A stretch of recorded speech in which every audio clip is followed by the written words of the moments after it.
Con nosotros en el estudio, el destacado y reputado y mejor amigo abogado Marino Elseviv, para darnos un poco de luz sobre todo lo que ha sido este proceso y qué podremos esperar en relación a este caso que ha sido muy sonado. Recuerden que el asesinato ocurrió a finales de agosto, principios de septiembre del pasado año 2017 y luego de unos días fueron entonces arrestados Marlon y Marlene Martínez, y se ha seguido un proceso que ha resultado largo, incómodo para todos, no solamente para los protagonistas de la familia de Marlon, Merlin, y también, por supuesto, a los padres y familiares de Emely Peguero, sino a toda la República Dominicana, por todos los detalles, toda la barbarie que hemos visto que pudo haber ocurrido en este caso. Marino está con nosotros. Marino, en español llano, ¿qué ha pasado y qué podemos esperar en este día miércoles 7 de noviembre? Buenas tardes. Buenas tardes de nuevo aquí con ustedes. Gracias, Ana Cristina.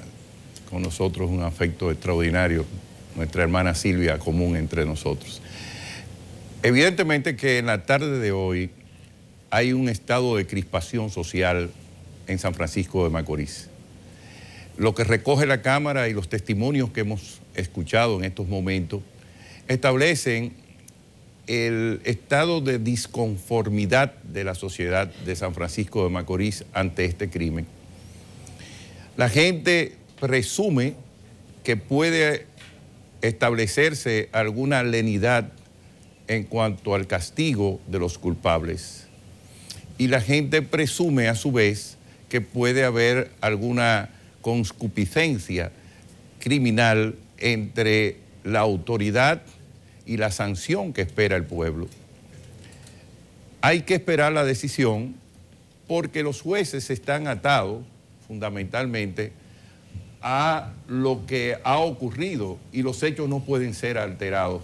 Como bien tú habías hecho un resumen, en estos 14 meses se ha ido indagando, recogiendo pruebas, estableciendo cosas verosímiles para poder los jueces, en su propia conciencia y en base a las pruebas que le han aportado, tomar decisiones.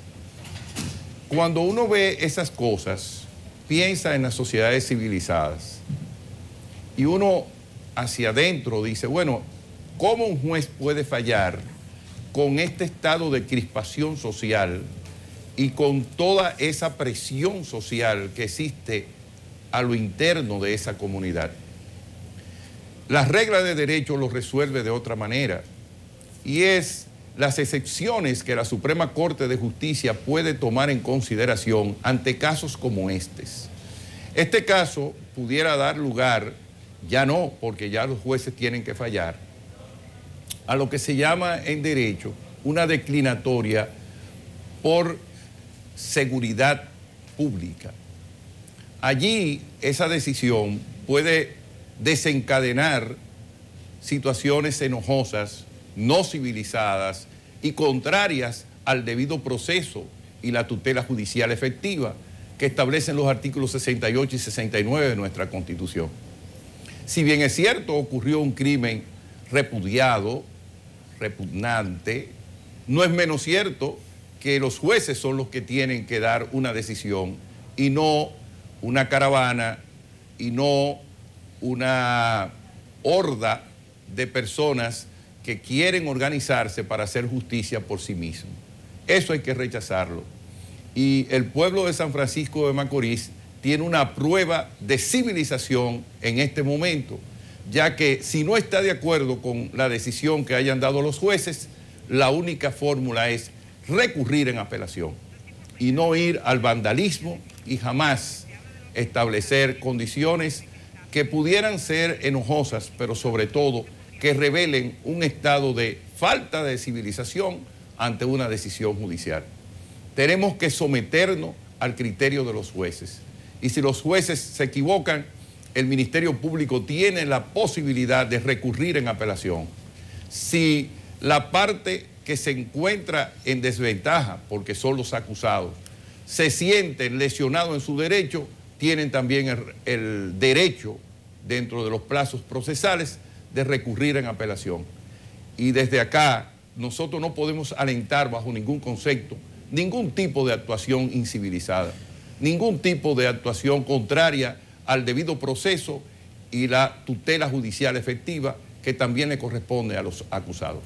Marino, en el caso específico de Marlyn Martínez, que ha provocado una serie de malos sentimientos en la mayoría de la población, porque incluso han llegado a decir que por su proceder fue que el joven hijo de ella actuó de la manera que se presume que actuó en el caso de Emely Peguero. Pero solamente se le acusa de ocultamiento de cadáver y complicidad a Marlyn. ¿Qué pena le cabría a ella en este caso? Bueno, legalmente, sin los otros ingredientes que son muchos. Lo que pasa es que la complicidad habría que verla no desde el ángulo de la nueva normativa judicial, sino dentro de nuestro Código Penal, que es el que tenemos. La complicidad de un crimen de asesinato, la pena inferior son 20 años.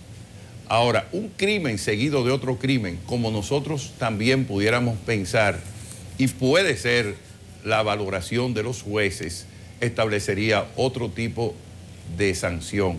Pero si se trata de una complicidad de un aborto, que fue lo que generó ese crimen, porque volvemos a repetir en este momento, prefirieron matar antes que honrar a esa joven que estaba embarazada con un niño que era vivo y viable y que tenía 5 meses de gestación.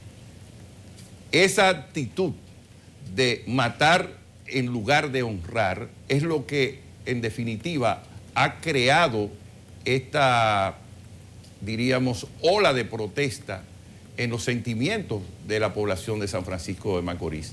Y si es así, y sobre esa base, también pudiera haber una decisión que no fuese de 20 y 30, como se ha querido establecer dentro del lenguaje popular, del populismo legal, que está establecido en los lugares mediáticos, tanto en San Francisco de Macorís como en muchos comunicadores sociales. En el caso de Marlon específicamente, ya está acusado de rapto de menor, de barbarie, asesinato, ocultamiento de cuerpo o de cadáver, ya en este caso.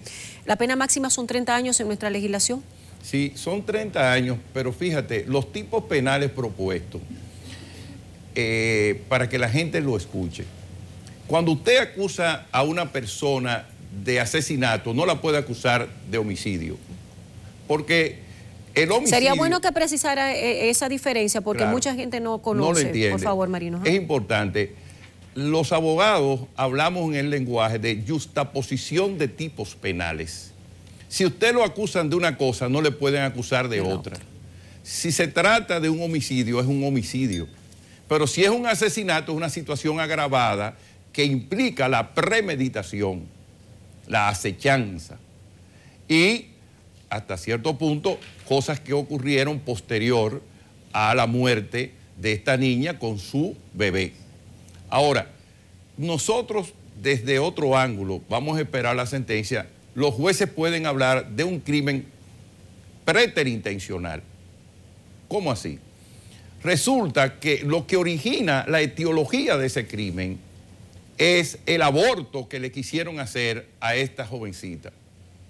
Y justamente ese aborto degeneró en la muerte no solamente del bebé, que era el objetivo prístino, el origen, sino que también aconteció la muerte de la niña, de la joven embarazada. Y esos dos crímenes que se sucedieron fueron también precedidos de situaciones de violencia. Y eso también fue establecido por parte del Ministerio Público.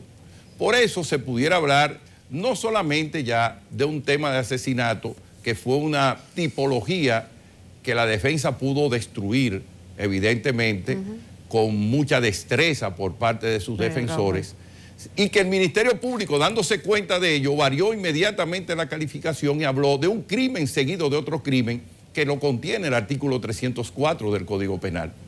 En definitiva, esa es la temática, y sobre esos resultados y esa discusión jurídica es lo que los jueces ahora van a determinar y van a calificar qué fue lo que aconteció.